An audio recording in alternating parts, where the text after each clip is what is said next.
For the emperors of China, death wasn't an end, it was a transformation. From the earliest recorded Chinese history, rulers believed that even after death, they would continue to watch over their kingdom or empire for all of eternity. We see evidence of this ancient tradition stretching back to the Shang dynasty, with monumental royal burial sites at Yingxu for the legendary king Wu Ding and his consorts, including the warrior queen Fu Hao. This was elevated to the next level with China's first emperor Qin Shi Huang, who introduced the massive concept of an imperial tomb or Huangling. His mausoleum project was so incredible that it was said to have taken 700,000 workers over 39 years to complete. Starting with the example set by Qin Shi Huang, most emperors after him believed that an imperial tomb would serve as an eternal palace, allowing them to guarantee their own authority and sovereignty in the afterlife. So, where did this powerful tradition come from? It started from a deep reverence for ancestors and the belief in a universal cosmic order. Rulers were seen as the son of heaven, a divine link between mortals and heaven. A grand tomb was the ultimate act of devotion to the deceased emperor, promising blessings upon his living descendants and the empire. It was a guarantee of harmony, prosperity, and the continuity of heaven's favor. While the tradition of imperial tombs spanned thousands of years, the Ming Dynasty represents a pinnacle of imperial burial practices. These tombs combined Chinese geomancy or feng shui with engineering, technology, and architecture, often requiring an entire reshaping of the natural environment to achieve the ideal layout. In earlier dynasties, the tombs were imagined as underground homes where the deceased soul would continue to live. They were often decorated with vibrant murals depicting scenes of daily life, banquets, and entertainment.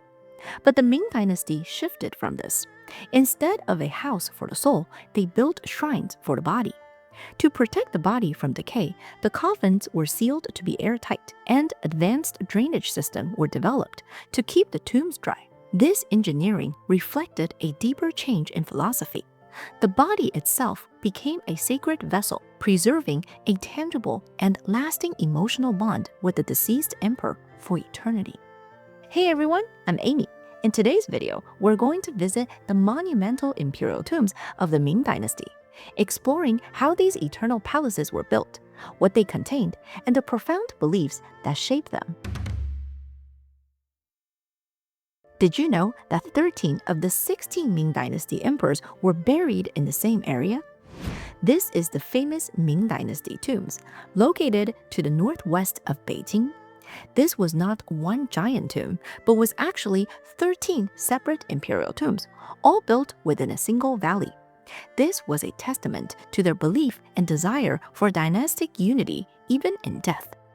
But wait, what about the other three emperors?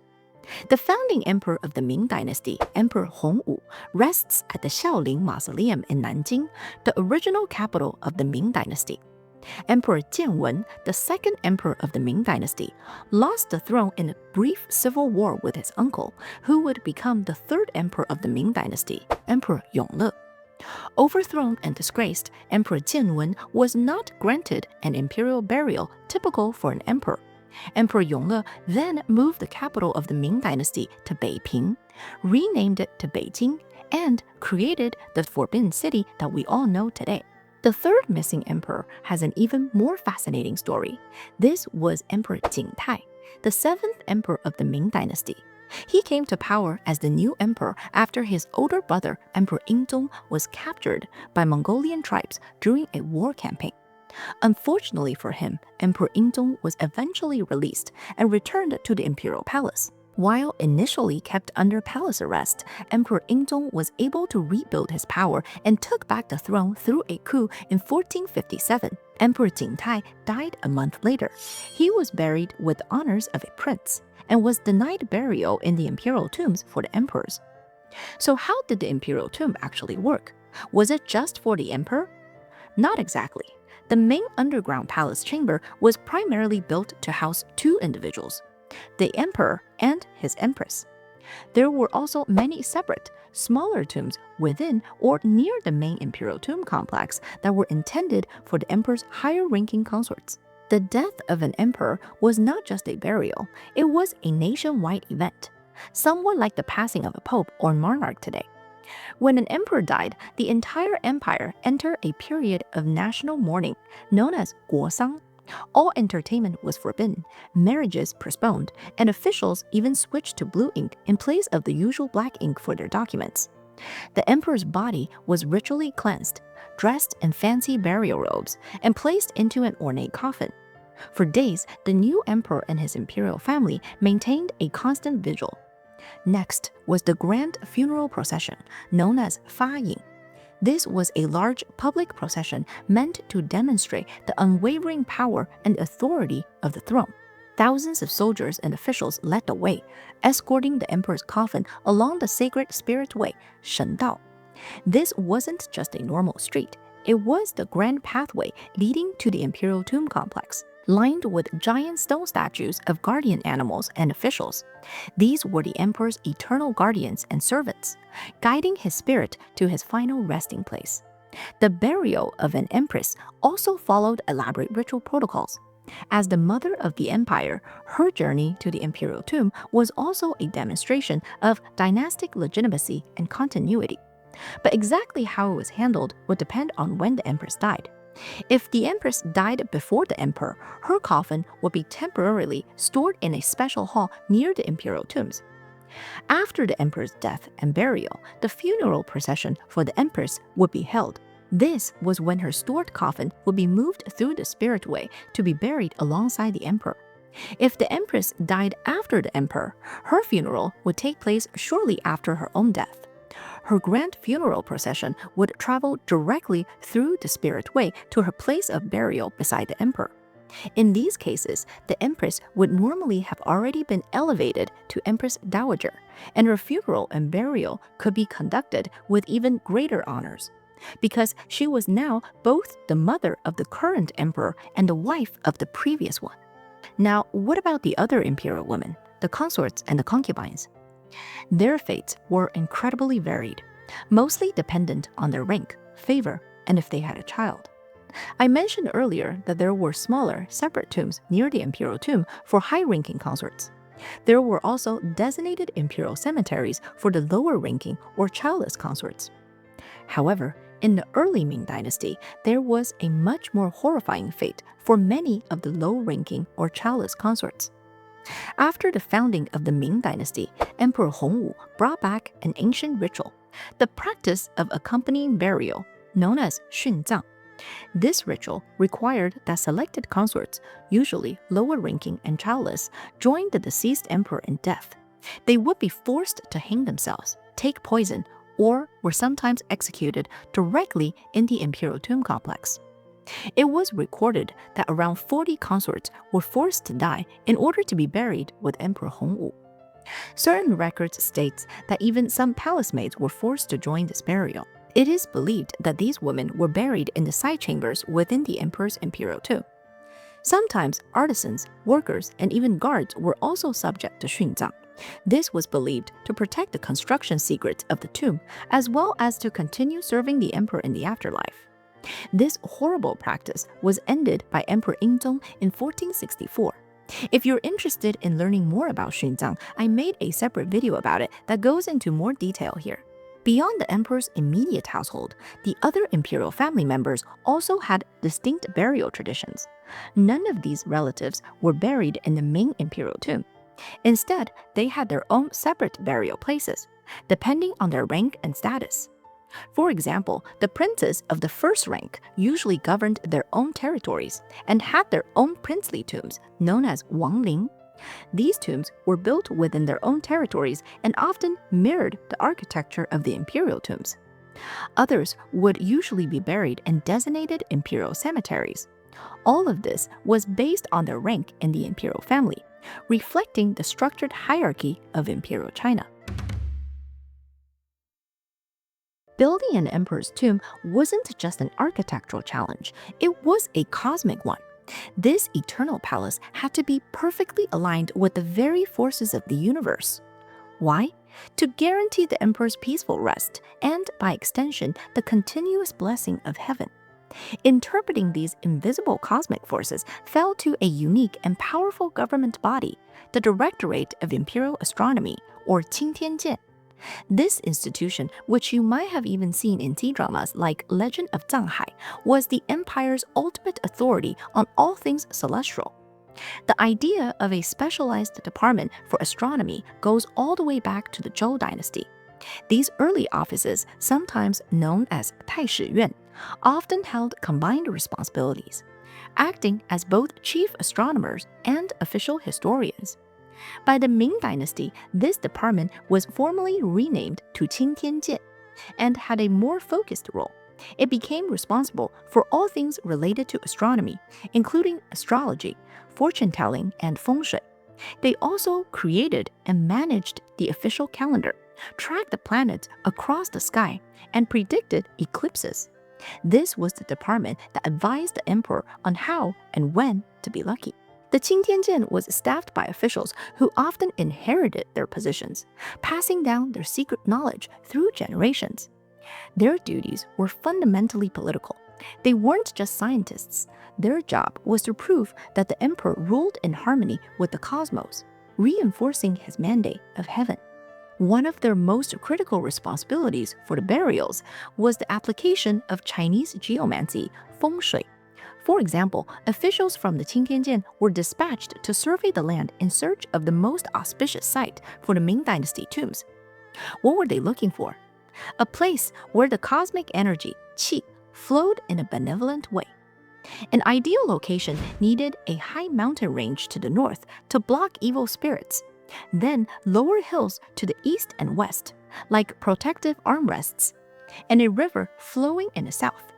They believed that this layout would create a perfect pocket where good qi could accumulate and bless the imperial lineage. The valley at the foot of the Tianshou mountain, where the Ming Dynasty tombs are located, is a textbook example of a perfect feng shui site. It is a south-facing basin protected by the Ming Peak to the north, embraced by the Dragon and Tiger Hills to the east and west, and with a river winding through its center. The Qingtianjian's selection for this site for Emperor Yongle established the sacred ground where most Ming Dynasty emperors would eventually be laid to rest. Once the site was chosen, the Qingtianjian would then calculate the precise auspicious dates and times for every single stage of the burial process, from laying the very first stone to the final sealing of the tomb door. This ensured the emperor's transition to the afterlife was as smooth as possible, bringing good fortune to the entire empire. Now, for the actual construction. This fell squarely on the shoulders of the Ministry of Works, or Gongbu. As one of the 6 ministries, 六部, which I made a separate video about, the Ministry of Works was essentially the empire's master builders. They were responsible for everything: city walls, palaces, even the Grand Canal. Construction often began while the emperor was still alive, sometimes taking decades to complete. After the burial site is selected, architects would draft incredibly detailed plans, sometimes using intricate scale models called pangyang for the emperor's approval. Then came the logistical challenge, sourcing materials and labor. This meant large quantities of rare resources from across the empire. One of the most important materials was the Jingsi Nanmu. It was incredibly durable, naturally resistant to rot and insects, and had a unique golden sheen when polished. This wood takes hundreds of years to grow into the colossal sizes needed for these grand projects, making it super rare and expensive. Tomb constructions also needed insane quantities of high-quality white marble, fine bricks, and even jade and gold for decoration and internal structures. And of course, there is the labor. A single imperial tomb could require tens of thousands of laborers, including artisans and stonemasons, to work for many years. These workers were gathered from all over the empire and did not have a choice in the matter. Resistance could be met with execution. Some records claim that over 100,000 workers were assigned to Emperor Hongwu's imperial tomb. Many of these workers died in the process, with some even executed for failing to meet quotas. In addition to the massive human suffering, there was also an astronomical financial cost. Emperor Wandi's imperial tomb alone took 6 years to build and consumed over 8 million taels of silver, which was close to 2 years of national tax revenue. Imagine the government spending 2 years worth of money on one imperial tomb. The final structure was a masterpiece of symbolic architecture. Each individual tomb had its own complex, with a grand hall where ceremonies could be performed. The back of the complex was the tomb itself, a tall soul tower standing before a large circular mound of earth known as the Treasure City. And beneath this mound lay the underground palace, a series of chambers built entirely of stone, buried deep beneath the earth. In some modern Chinese stories, such as the legend of Zanghai, they show the imperial tomb being sealed using a gigantic stone block known as the Duanlong Shi. This appears to be fictional. It seems this was first popularized from Jin Yong's novel, The Return of the Condor Heroes.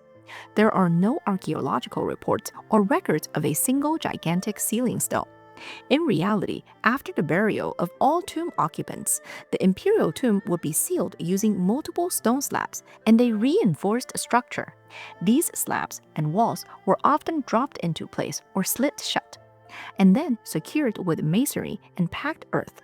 This ensured the emperor's peaceful rest and sealed the secrets of the imperial tombs. The imperial tombs of the Ming Dynasty are far more than just graves. They stand as enduring monuments to a complex belief system, magnificent demonstration of absolute power, and masterpieces of architecture and engineering, built upon a foundation of incredible cost and profound human suffering. But our knowledge of the Ming Dynasty tombs remains limited.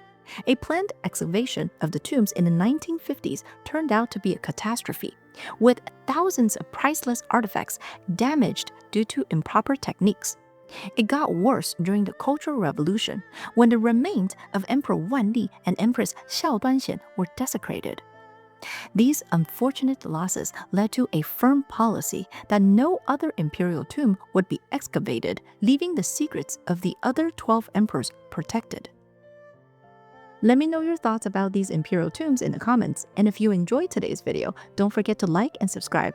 And if you want to support this channel and help me uncover even more fascinating stories from Chinese history, please check out my membership and become a Noble Baoban. Thanks again for watching, and I'll see you in the next video. Stay curious, stay magical.